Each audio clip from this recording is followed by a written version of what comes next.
Саламатсыздарбы. Эфирде жаңылыктардын күндүзгү чыгарылышы, студияда Алтынбек Бедилов. 2 ай мурда коррупцияга шектелип кармалган депутат Дүйшөн Төрөкулов бүгүн жогорку кеңештин отурумуна келди. Парламентарияны кече Бишкектин 1-май райондук соту үй камагына чыгарганын билдирген. Эске салсак, Дүйшөн Төрөкулов быйыл 15 январда жемгорлукка шектелип, УКМК тарабынан Ош шаарында кармалып, Бишкекке жеткирилген. Атайын кызмат анын шериги Жантай Шаменовду чүйдөн кармаганын ачыктаган. Алар Оштогу тери иштетүүчү заводду жемгорлук жана рейдерлик жолу менен басып алууга аракет кылышкан деп айыпталып, коррупцияга шектелишүүдө. Кармалгандар УКМКнын тергөө абагына 2 айга киргизилген болчу. Эске салсак, 2017 жылы парламенттеги Бир Бол фракциясынан депутат болуп келген Төрөкулов былтыр октябрь окуяларында өзүн Ош шаарынын мэри деп жарыялап, бирок кийинки күнү эле ал орунду бошотуп бергени маалым болгон. Эмгек жана социалдык өнүктүрүү министрлиги пандемия учурунда майыптар үчүн коляскаларды жогорулатылган баада сатып алганы аныкталды. Улуттук коопсуздук боюнча мамлекеттик комитетинин маалыматына караганда, мекеме бир колясканы 57 000 сомдон сатып алган. Ал эми анын базар баасы 15 000 сом болгон. Жалпысынан 522 дана коляскага 30 миллион сомго жакын акча жумшалган. Муну менен министрликтин айрым кызматкерлери мамлекеттик бюджетке 15 миллион сомдон ашык зыян келтирген. Бул факты боюнча билип туруп пайдасыз келишим түзүү менен кылмыштардын жана жоруктардын бирдиктүү реестрине катталып, министрликтин мамлекеттик сатып алуулар секторунун башчысы кармалды. Учурда бул кылмышка тиешеси бар адамдарды аныктоо боюнча тергөө иш-чаралары жүргүзүлүп жатыптыр. Ысык Көл областында маң заттарын сактоого шектелип, уюшкан кылмыштык топтун активдүү мүчөсү кармалды. Бул тууралуу областык милициядан кабарлашты. Ага ылайык Бактуу Долонот айылынын 46 жаштагы тургунунун жанынан 750 грамм баңгизаты табылган. Шектүү ички иштер министрлигинин атайын тизмесинде уюшкан кылмыштык топтун өкүлү катары каттоодо турат. Фактынын негизинде кылмыш иши козголуп, соттук химиялык экспертиза жүргүзүлүүдө. Быйыл Кыргызстан Россиядан 460 000 тонна бензин алат. Эки тараптуу келишимге ылайык 50 000 тонна мунай, 460 000 тонна бензин, 485 000 тонна дизелдик күйүүчү май жана учактар үчүн 100 000 тонна атайын май алынат. Бул тууралуу Отун, өнөр жай жана кен байлыктары боюнча мамлекеттик комитети билдирди. Белгилей кетсек, жыл башынан бери Кыргызстанда күйүүчү майдын баасы орто эсеп менен 12 сомго кымбаттады. Жакынкы күндөрү 10 сомго кымбаттай турганы күтүлүүдө. Буга Россиядагы мунай иштетүүчү заводдордо 1 тонна бензин $100-150 көтөрүлгөн.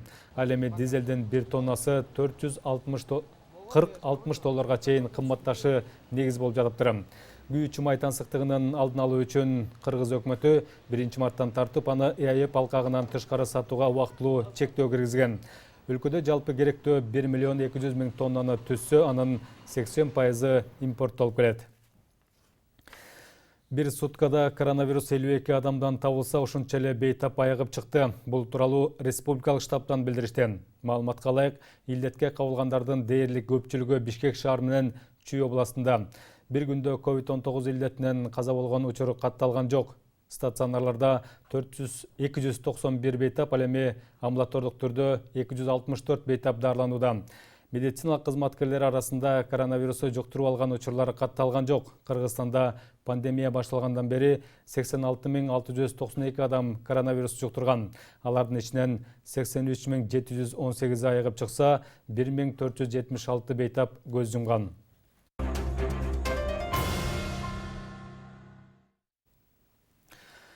Кыргызстандагы этнокомплекстердин биринде Табылды Эгембердиевдин музейи ачылды. Маалым болгондой, музейге белгилүү ишкер, меценат өзү чогулткан буюмдар коюлган. Мындан сырткары аталган жайда өнөр айылы, улуу көч, көкбөрү деп аталган макеттер пластилинден жасалып коюлган. Алардан кыргыз элинин журт которуу маданиятын, манасчылык, комузчулук өнөрү, мал чарбачылыгы, улуттук оюндары жана жол боюндагы айылдардын көч сыйлоо каада салтын көрүүгө болот. Музейге келген коноктор жаргылчакка буудай тартып, улуттук оюндардын айрым түрлөрүн ойноп кетүү үчүн интерактивдүү ыкмалар колдонулган.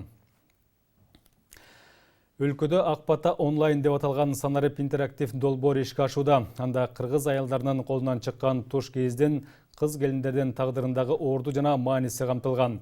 Долбоор заманбап санарип ыкмалар менен интерактив документалистика багытында жасалган.